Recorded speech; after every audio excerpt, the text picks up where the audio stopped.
On the morning of Sunday, April 2nd, 1865, Confederate lines near Petersburg broke after a 9-month siege.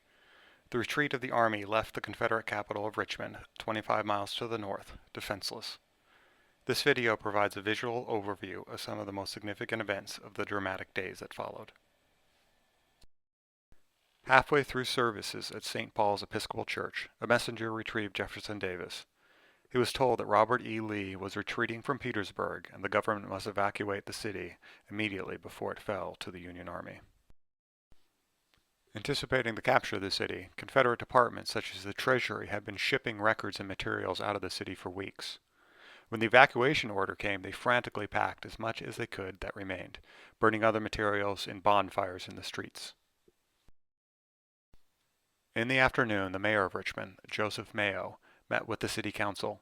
Hoping to prevent drunkenness from making the situation any more chaotic than it already was, they ordered all liquor in the city destroyed. Slave trader Robert Lumpkin moved about 50 coffled slaves through the streets of Richmond from his jail to the railroad depot. Lumpkin hoped to transport them out of the city and away from the Union Army, but the Confederate officials and materials took precedent and he was turned away. Around 11 p.m., the last evacuation trains departed toward Danville, carrying President Davis, the remaining Confederate government, and the contents of the Confederate Treasury. Around midnight, city officials started destroying the liquor in the city. Instead of preventing disorder, it helped spark it as men, women, and even children used hat and hands to scoop and drink the liquor running along the streets. Soon chaos erupted. Mobs roamed the street, looting buildings.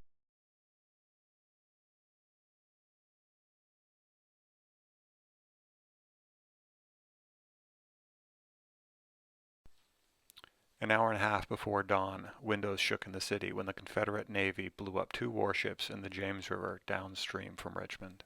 Around dawn, retreating Confederates set fire to 3 warehouses to keep the tobacco stored there from falling into Union hands. They also burned the bridges that spanned the James River. Soon wind from the south started to quickly spread the flames. Union soldiers arrived amid chaos of looting and fire. Some of the first soldiers that entered Richmond raised the American flag above the Capitol. The commander of the Union forces, General Gottfried Weitzel, reached City Hall around 8:15 a.m. and formally accepted the surrender of the city from the mayor. He immediately issued orders to fight the fire and restore order to the streets.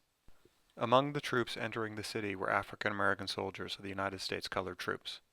An often retold story reported how they heard the enslaved people that remained at the city slave jail singing, "Slavery chained and broke at last."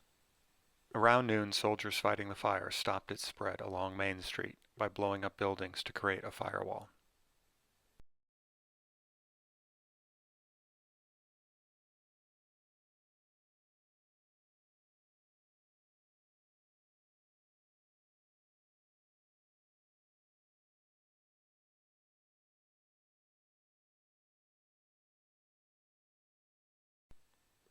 Late in the afternoon, the fire was finally contained and controlled.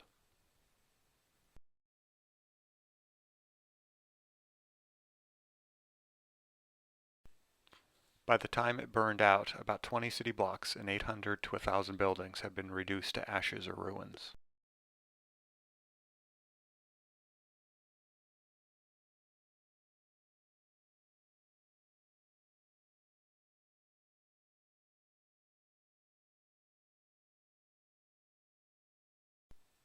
As the Union Army enforced a curfew, the night of the 3rd was uneventful and peaceful compared to the previous one.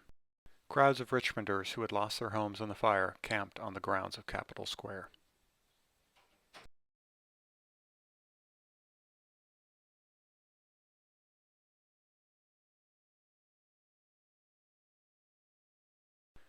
The day after Richmond fell, Union soldiers quickly turned to practical matters, such as clearing the rubble and providing for the city's people.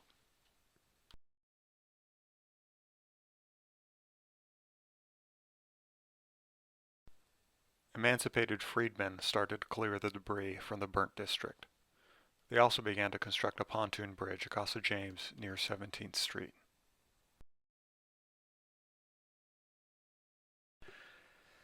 Relief organizations, the United States Sanitary Commission and the United States Christian Commission, had entered the city with the army. Together they distributed thousands of rations to hungry Richmonders, poor and wealthy alike. About 3 in the afternoon, Abraham Lincoln arrived in Richmond near where Jefferson Davis had left 40 hours earlier. He arrived with a remarkably small escort and his son Tad in a humble rowboat after the ship he had been traveling in ran aground. Men and women who had been enslaved 2 days earlier soon crowded around, greeting and cheering Lincoln as he made his way into the city. Lincoln and his party passed near auction houses and slave jails where thousands of men, women, and children had been bought and sold. About an hour after arriving in Richmond, Lincoln reached the White House of the Confederacy. There he met with Union officials. Lincoln then toured the city, first traveling to Capitol Square.